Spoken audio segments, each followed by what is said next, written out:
Guyyaa narraafuun guyyaa idati ayyaama guddaa kan barakati rabbiin nun gahee fadliin tasaati kottaa minamu guyyaa arraati ida gammachuu tan jaalalaati waliin godhadha muslimni marti. Guyyaa narraafuun guyyaa idati ayyaama guddaa kan barakati rabbiin nun gahee fadliin tasaati kottaa minamu guyyaa arraati ida gammachuu tan jaalalaati waliin godhadha muslimni marti.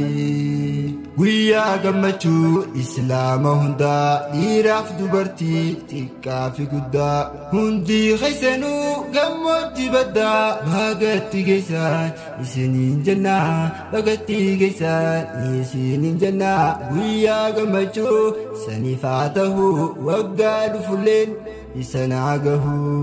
Guyyaa narraafuun guyyaa idati ayyaama guddaa kan barakati rabbiin nun gahee fadliin tasaati kottaa minamu guyyaa arraati ida gammachuu tan jaalalaati waliin godhadha muslimni marti.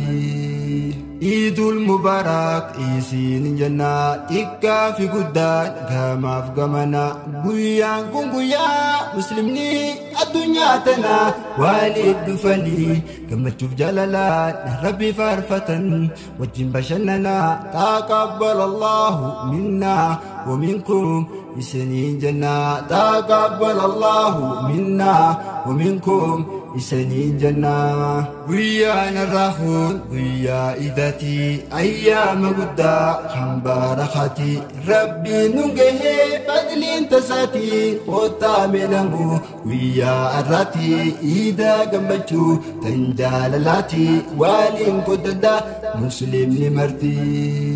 Nuti muslimni ida lama qabna idul adhaaf tan fitrii tana guyyaa caalu guyyaa raantana idul mubarak jenne itti walay bifla takbirta kharara direra wal genya hamdi rabbi khenya kala tagal farna.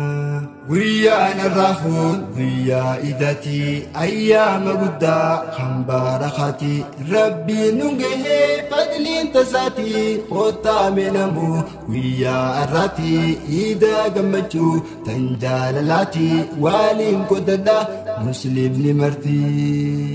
Way guyyaa arraa waagaa gamanne fiiraa fi ollaa wal afeeranne way guyyaa arraa waagaa gamanne fiiraa fi ollaa wal afeeranne hiriyoonninis wal biraa dhufne wajjin nyaannee dhuyne waan qopheeffanne hoflaa taphachaa wajjin qooddanne daangaa rabbichaa kan tarkaanfanne. Guyyaa narraafuun guyyaa idati ayyaama guddaa kan barakati rabbiin nun gahee fadliin tasaati kottaa minamu guyyaa arraati ida gammachuu tan jaalalaati waliin godhadha muslimni marti.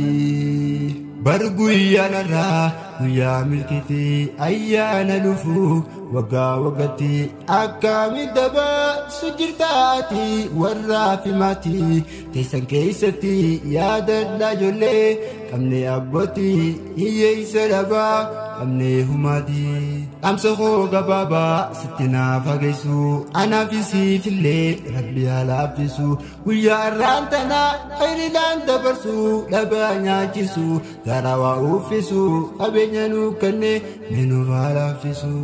Guyyaa narraafuun guyyaa idati ayyaama guddaa kan barakati rabbiin nun gahee fadliin tasaati kottaa minamu guyyaa arraati ida gammachuu tan jaalalaati waliin godhadha muslimni marti.